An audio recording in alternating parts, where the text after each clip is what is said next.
कोकणात मुसळधार पावसाने जोर धरलाय। पावसामुळे जनजीवन विस्कळीत झालेलं आहे। त्याचबरोबर कोकण रेल्वेची वाहतूक देखील कोलमडली आहे।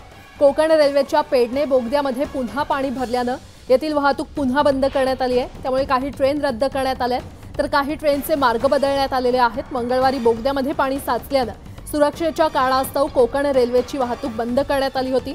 रात्री उशिरापर्यंत तिथे काम सुरू होतं। रात्री उशिराने पेडणे बोगद्यातील वाहतूक पूर्ववत करण्यात आली।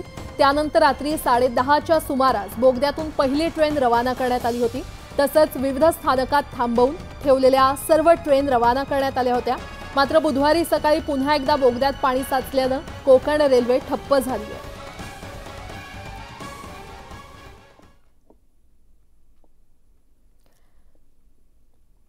कोकणात पडलेल्या मुसळधार पावसाचा फटका कोकण रेल्वेला मोठ्या प्रमाणात पडलेला आहे।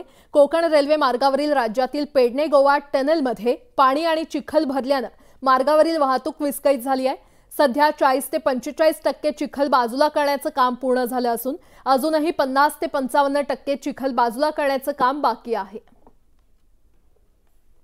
सिंधुदुर्ग तसंच गोव्यामध्ये मोठ्या प्रमाणात पाऊस पडतोय आणि याचा फटका जो आहे तो कोकण रेल्वेला बसलेला पाहायला मिळतोय।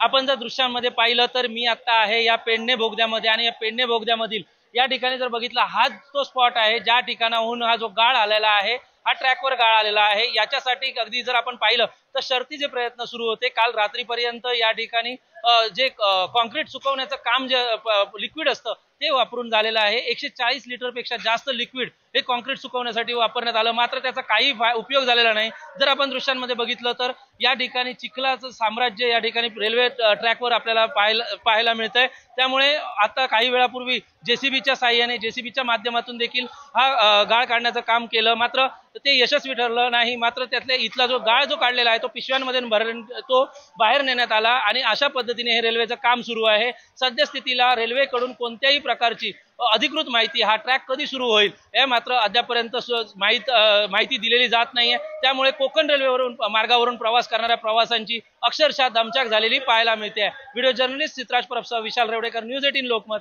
सिंधुदुर्ग।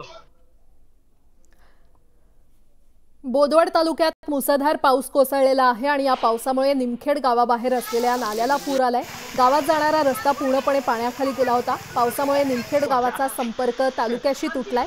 गावातील अनेक नागरिक काठावरच अडकलेले आहेत।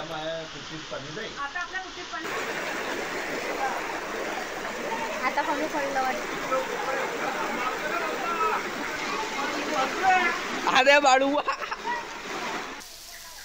इकडे कमी आहे।